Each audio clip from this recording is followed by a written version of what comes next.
Hi friends, welcome to Naju's world. ഇന്നൊരു ചമ്മന്തി റെസിപ്പിയാണ് കേട്ടോ. ചമ്മന്തി ഇഷ്ടപ്പെടുന്ന ഒരുപാട് പേരുണ്ടാവും. അവർക്കൊക്കെ പെട്ടെന്നൊന്ന് ഉണ്ടാക്കാൻ പറ്റുന്ന തരത്തിലുള്ളൊരു ചമ്മന്തിയാണ് ഉണ്ടാക്കാൻ പോകുന്നത്. അതിനു മുമ്പ് ഈ ചാനൽ ആദ്യമായിട്ട് കാണുന്നവരുണ്ടെങ്കിൽ സബ്സ്ക്രൈബ് ചെയ്യാൻ മറക്കരുത്. കൂടെ തന്നെ അതിനടുത്തുള്ള ബെൽ ഐക്കൺ ഒന്ന് പ്രസ് ചെയ്യണം. ഇനി നമുക്കിത് എങ്ങനെ ഉണ്ടാക്കുന്നതെന്ന് നോക്കാം. നമ്മുടെ വീട്ടിലൊക്കെ എപ്പോഴും കിട്ടുന്ന ഒരു ചക്കക്കാലം കഴിഞ്ഞാലും നമുക്ക് ബാക്കി എടുത്ത് സൂക്ഷിക്കാൻ പറ്റുന്ന ഒന്നാണ് അതിൻ്റെ കുരു.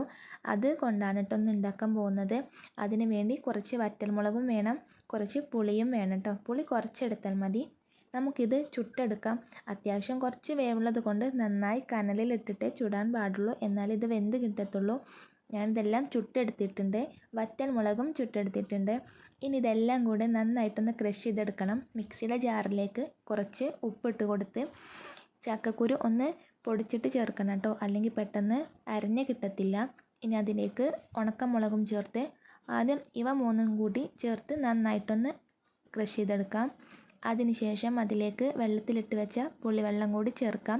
കൂടെ 1 ടീസ്പൂൺ കൂടി അധികം വെള്ളം ഞാൻ ഒഴിച്ചു കൊടുത്തിട്ടുണ്ട്. ചക്കക്കുരുവിൽ വെള്ളത്തിൻ്റെ അംശം ഇല്ലാത്തതുകൊണ്ട് ഇത് നമ്മൾ ക്രഷ് ചെയ്തെടുക്കുമ്പോൾ ഒരു പൊടി പോലെ ആയിരിക്കും കിട്ടുക. അപ്പോൾ ഉപ്പും മുളകും ഒക്കെ ഒന്ന് ചേർന്ന് കിട്ടാൻ വേണ്ടിയിട്ടാണ് അതിലേക്ക് 1 ടീസ്പൂൺ കൂടി വെള്ളം ചേർത്ത് കൊടുത്ത് അരച്ചിട്ടുള്ളത്. ഇതെല്ലാം കൂടി അരച്ചിട്ടത് ഇങ്ങനെ കിട്ടിയിട്ടുണ്ട്. ഇങ്ങനെ മതി, അധികം വെള്ളം ചേർക്കരുത് കേട്ടോ. ഇനി നമുക്കിതൊരു പാത്രത്തിലേക്ക് ഒഴിച്ചു കൊടുക്കാം. നന്നായിട്ടൊന്ന് ഇളക്കിയെടുക്കണം. ഇനി ഇതിലേക്ക് കുറച്ച് വെളിച്ചെണ്ണ കൂടി ഒഴിച്ചാൽ ചമ്മന്തി റെഡിയായി. ഇത്രയേ ഉള്ളൂ. വളരെ എളുപ്പത്തിൽ പെട്ടെന്ന് തന്നെ നമുക്ക് വീട്ടിലുള്ള കുറച്ച് സാധനങ്ങൾ ഉപയോഗിച്ച് ഉണ്ടാക്കാൻ പറ്റുന്നൊരു ചമ്മന്തിയാണ് ഇത്. ഈ ചക്കക്കുരു കൊണ്ട് നമ്മൾ പല ഡിഷസ് ഉണ്ടാക്കാറുണ്ടല്ലേ. ചമ്മന്തി നോക്കാത്തവരുണ്ടെങ്കിൽ ഈ റെസിപ്പി ഒന്ന് ട്രൈ ചെയ്യണം. എന്നിട്ട് അഭിപ്രായങ്ങൾ കമൻറ്റിലൂടെ അറിയിക്കണം. വീഡിയോ ഇഷ്ടപ്പെട്ടാൽ ലൈക്ക് ചെയ്യാൻ മറക്കരുത്. വീണ്ടും മറ്റൊരു സിമ്പിൾ റെസിപ്പിയുമായി വരുന്നത് വരെ എല്ലാവർക്കും ബൈ.